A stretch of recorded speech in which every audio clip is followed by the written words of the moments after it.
Greetings, people of Earth. Welcome back. My name is Jax, and today we're talking about the dark side of social media or that kind of thing. I don't really make videos about being an influencer, whatever you want to call it. But recently, someone decided that it was a great idea to message a bunch of my close friends, people that I know personally, who I've known for years. I don't even know how this person found these people because these people are very private. They do not want the spotlight on them. They haven't signed up for this whole like life online thing. And I literally woke up 2 or 3 days ago to a bunch of messages from close people in my life saying, hey, there's this person. They have messaged me a whole bunch of things. They seem to know a lot about things that they really shouldn't know. And they wanted to like let me know that this was happening. So basically, someone decided that it was appropriate to, breach privacy. And I would have a much different take on this if it was just my privacy that they were breaching, because like I have willingly done this. I have willingly made videos. I've willingly talked to people, talk about positivity, being gay, all of these things. And I would not really have a problem with someone like breaching my privacy in this way, like this. But the fact that they've reached out to a bunch of people and made them feel really uncomfortable, and now these people are having to go through their security, their privacy, update it. Like I said, we have no idea how this person did this, but I basically wanted to come on here and talk about online safety, privacy, what is okay, what is not okay to do. And basically just give a little overview about this and how it has kind of changed very rapidly my thoughts on social media and this kind of stuff. So a little bit of background. I started doing this about 2 years ago. It started out just purely based on positivity, motivation, living in the present, a bit of Taoism and philosophy. And through that time, I have received hundreds of amazing messages, emails. I've taken calls. I have gotten to connect with so many people that it's just really amazing, because the positivity space online is a really cool place to be. And it's lovely to connect with people and to share their stories and to basically just be an ear to listen to people's adversity and difficulties. And the fact that these people keep going is just amazing. And the last 2 years have been 90% positive, encouraging, just lovely relations and correspondence.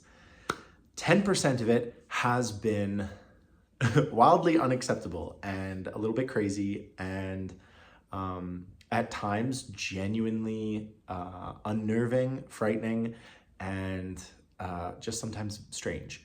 So I'll go over a few of the things that have happened to me on the bad side, but I just really want to emphasize that 90% of it has been truly humbling and amazing, and connecting with people this way is so amazing. And I recommend it to anyone, as long as you're doing it safely, as long as it's truly your choice. No one's making you do it. You're not feeling obligated, that sort of thing. But some of the things that have happened, I have had people take pictures of me in my gym change room. I have had people try to identify where I live. I have had people reach out to family and friends in really uncomfortable ways, which is always unfortunate. I have had some interesting correspondence with some people who feel as though they have like a right to my inner thoughts, my time, and have imposed in certain situations. I have been confronted in person twice in ways that were not positive or constructive. These were instances where I was very uncomfortable, where in one case there was like a physical, not altercation, but it got physical in a very negative way. And that's really unfortunate. And so I was thinking about this the other day. When I started my life with social media, I was pretty young when I got my first phone. I was about 12. I know that kids now are getting them even younger, but cyberbullying was like a huge part of my middle school, high school experience. There was a lot of like, this was an emerging technology. There have been several cases in the news that brought it to my attention. There has been extortion. There has been all kinds of things that I have dealt with firsthand. And then I have also dealt with secondhand with close people in my life dealing with these things. So first and foremost, I think it is so important to protect yourself online. It is so important to have some boundaries, to set some personal walls that basically protect you from harm and emotional harm, physical harm, anything like that.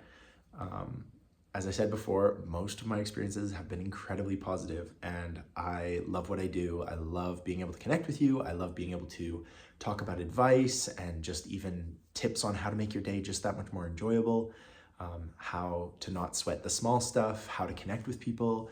I love the dating advice and the humor that we can bring to these kinds of situations. But this most recent issue has gotten under my skin a little bit. It's made me feel very uncomfortable. I've had to like very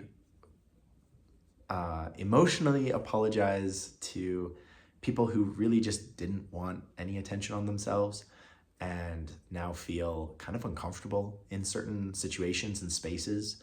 So that kind of sucks. And of course I'm tied into it now, so I feel bad that they feel bad because of, it's not something that I did personally, but it's something that has been caused because of what I do and how I do it. So I'm very sorry to those people that have had to deal with some of the uncomfortable factors that exist online. When the online space started, I think the normal thing to do was to use a fake name, a fake profile, use your favorite cartoon character's name and some numbers. And that seemed to provide a lot of protection. Nowadays, I think when someone makes like a fake social media account, we look at it as very suspect and very unnerving. It's very weird when someone's got like a secret account where they sort of divulge all kinds of things. We hear about the bots on Twitter and the fake accounts and that sort of thing. And so we kind of have this view of this, like, the people who keep their privacy, we have this view of them as like, oh, they're bad actors, they're dangerous, whatever. But I think that's largely a narrative pushed by the big social media companies because they want your data. They want to know who you are. They want to be able to sell stuff to you. They want you to put your whole life online. And some of us are very happy to put a lot of our life online, but some of us are really uncomfortable with it. And some of us have jobs and obligations and different perspectives that just prevent us from being fully open about what we do, where we are, where we live, those sorts of things. And that's totally fine. It is totally fine to have boundaries. I think it's important to have boundaries. So for this person to essentially reach out to people in my life and do it in the way that this person did, wildly inappropriate. I really don't do the whole like anger thing. I don't want to project anger out there. There has been a lot of anger through this whole situation for the last week or so. And so today I'm really going to try not to get angry and upset and to basically relive my experience the last week, because you don't need that. But what I will say is I appreciate everyone out there who respects privacy, who doesn't push too far, doesn't impose, doesn't do crazy things like try and figure out where I live, those kinds of things, because that's not really important.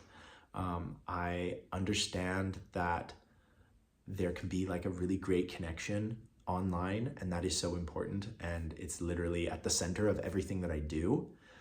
But the idea of encountering people in real life or stalking and those kinds of things are really unacceptable. Everyone should have the right to feel safe where they are. Not a lot of people do, surprisingly, might be surprising to you, but most people in the world live with some kind of insecurity or risk to their personal life, whether they live in a war zone or conflict zone or refugees, environmental refugees. Like, there are so many people in this world who don't have an inherent right to their physical safety, mental safety, and all of this kind of thing. And so I guess I'm just asking for people to think carefully about how your actions affect other people, and especially online, because it is really easy to be an online bully, an online stalker, just someone who wants to bring other people down for no apparent reason. I have been able to cultivate a group of people who watch these videos and make such amazing comments, reach out to me, email me, and I'm so thankful for that. But I've also, just by the fact of how the internet works, cultivated a group of people who really don't like me, who either are fixated on me in one way or another, or who just actively don't like what I say, they don't like what I represent, and I get that. But at the same time, speaking directly to those people, get a life. Like, please figure yourself out. And if I am your biggest antagonist in life, you have a real problem, because I know I make jokes that might hit close to home sometimes, but you don't have a right to not be offended, but you have a right to just turn the camera off. You have a right to turn the TV off, turn the computer off, and live your day and be the best human you can. And so if I am really the source of your frustration or anger or contempt, just block me, please. And I've said this before, but please just block me. If what I say or how I act or who I am inherently offends you in a meaningful way, please just block me. Like, why do you consistently watch these videos, leave mean comments on TikTok, Instagram, wherever it may be? Why spend that time being angry when I am just one human being floating through this world of 8 billion, and there seems to be this weird fixation for a very, very small percentage of people. And a quick message as well to the people who, for all, good intensive purposes, are just a little too leaned in to everything I'm saying. I really don't want that. Like, I really don't want someone to obsess over the way I look or the way I act or what I say. These videos are meant to help you be a better human. And if they do that, I am so incredibly happy that they do that. But the idea of like fixating on a person online, like, I am just a human being. And I know this sounds so weird for like the size that I am, but it's got me thinking, like, proportionally, if I'm dealing with this many problems when I'm like a little small creator doing my thing on YouTube and TikTok, what do the really big influencers with millions of followers, what do they experience on a daily basis? And there's a reason that a lot of them have to figure out security, figure out external measures that keep them safe and protect them. And I can understand why they do that. Even celebrities, when you hear about someone stalking a celebrity or sitting outside their house or that kind of thing, that is really unacceptable. I really don't even see myself as that kind of thing. I think the idea that someone could be fixated on me in like that kind of way is uncomfy and really strange, because like I'm just a little like gay boy from Canada. But this latest thing has really made me reevaluate security and measures like this. I don't want anyone to think like this is my last video or I'm like done doing this stuff, because I love doing this stuff. I don't want to stop. But don't be under the illusion that like I need to keep doing this. Like, I do this because I love it, and I've said for a long time, the moment that I stop loving it is the moment I disappear. And I'm totally fine disappearing. I have no alternative motives. I'm not financially dependent on what I do here. I love what I do here. The fact that it creates a living for me is very amazing and humbling, and I love that. But I'm under no illusions that, the life of a influencer or someone that does this kind of thing doesn't last very long. And if I have to get out for any reason, even if it's like a threat to people I love's safety, I'm out tomorrow. And I think everyone should have that perspective. You should never feel dependent on the stuff you do online. It is so easy to be addicted and to fall into like an obsessive behavior over content. I mean, I have done it many times with different television shows and celebrities and all kinds of stuff. But I've been fortunate enough to be able to check myself and to think critically and go, okay, it's time to stop obsessing over this or that. So that's what I'm advocating for. Protect your privacy. Don't listen to anyone who says like, oh, just put it out there. Like, you know, you should just put everything out there. Don't have regrets. Just like, no, you get to decide what is your comfort zone. And my comfort zone is being able to share what I have shared with you guys and continue to share. I'm going to continue doing so, but yeah, there needs to be an element of security and protection, and I need to be able to, simple as go to the gym and enjoy my day. And you know, sometimes I feel really nervous about this. I'm already someone who has struggled with social anxiety his entire life. So the idea that someone would be waiting for me in a place that I go to is really uncomfortable. And especially in like a very vulnerable situation like the ones I've described, yeah, it makes me want to leave the country and disappear and hide under a rock somewhere, which it might come to one day. And I'm okay with that, I guess. It's obviously not ideal, but protect yourself online, be an upstanding human being. Don't fixate on people in a positive or negative way too much. Too much of anything isn't good. Moderation in all things is what I'm trying to say. So that's just like, I don't know, a little update on what's going on in life and what I've had to deal with this September. So beautiful, so lovely. So there you go. Feel free to leave your comments, questions. Obviously, I'm not going to out the person that did this. I have no interest in provoking this problem further, but it has been a going concern since I kind of started this whole thing, and I understand that, and I'm a realist and I understand how this thing works, but I have always tried to be honest and real from day one, and I will continue to do so. And I don't want there to be this hidden thing beneath the surface that slowly eats away at me and is something that I can't talk about. So that's my 2 cents for today. Don't worry, I'm still doing good. I'm sorry if this video isn't like its typical positive, uplifting, funny, ha ha ha, let's talk about stuff, but it needed to be said. I'm glad I've said it.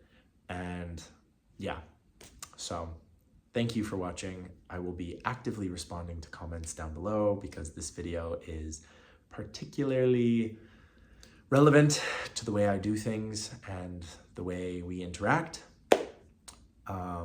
So yeah, sorry again for the bit of a downer, but I'm still positive. I still love life. I still love you guys and connecting every single day. So on that bombshell, I hope you're having an amazing day, week, month, year, second, century. I can barely think. Whatever you're having, I hope it's amazing. And as always, I'll talk to you guys tomorrow.